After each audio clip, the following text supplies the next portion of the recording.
Hai, terima kasih buat teman-teman atau ibu bapak yang tidak skip video ini.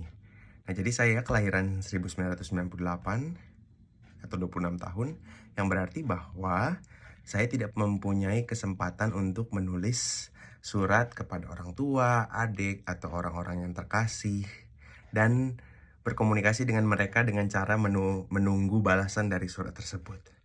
Nah, seandainya saya tinggal di zaman tersebut, di zaman orang tua saya atau, opa oma saya yang berkomunikasinya mungkin secara jarak jauh melalui surat tersebut, saya membayangkan kalau saya hidup di zaman tersebut, saya harus mengingat setiap detil suratnya supaya saya bisa merasa mereka berbicara kepada saya, supaya saya bisa merasa bahwa mereka ngomong dengan saya. Ya caranya dengan saya menghafal apa yang ditulis dari surat tersebut, dan itulah mungkin yang dialami oleh orang tua saya ataupun oma opa saya di generasi sebelumnya. Nah, yang mau saya katakan adalah di zaman dulu 1800, 1900, 2000 tahun yang lalu, orang-orang Kristen itu tidak punya akses Alkitab seperti kita.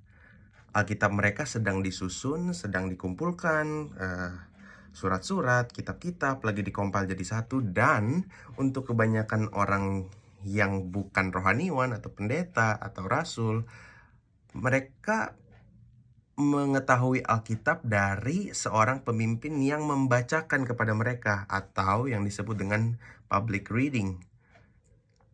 Ada orang yang bacakan dan mereka akan coba memorize, mereka akan coba ingat apa yang tertulis di dalam kitab tersebut yang dibacakan kepada mereka.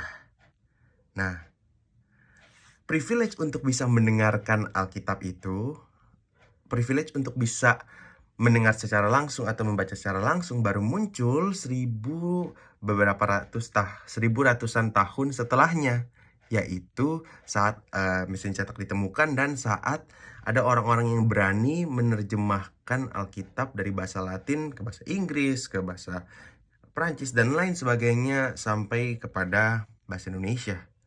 Jadi dengan kita yang saat ini punya Alkitab, punya privilege punya Alkitab di dalam HP kita, artinya sebenarnya udah nggak ada alasan lagi untuk kita tidak mendengar suara Tuhan, karena semua suara Tuhan sudah jelas dan sistematis, sudah disusun di Alkitab, dan bisa kita akses 24/7.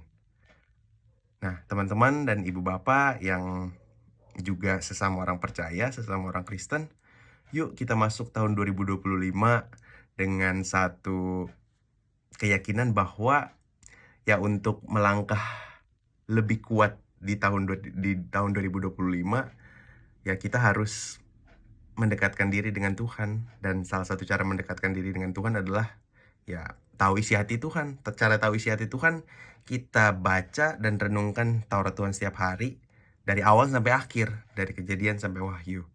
Dan untuk menolong, aku punya satu Bible plan secara kronologis yang ku salin, yang ku adaptasi dari Bible Apps yang warna coklat itu. Mungkin Bapak Ibu teman-teman tahu, ada salah satu Bible plan baca Alkitab secara kronologis sepanjang setahun yang telah ku salin dan ku adaptasi jadi format WhatsApp, dan juga ada yang format kalender. Jika Bapak Ibu dan teman-teman mau print, silahkan langsung chat aku personal. Thank you, Tuhan berkati.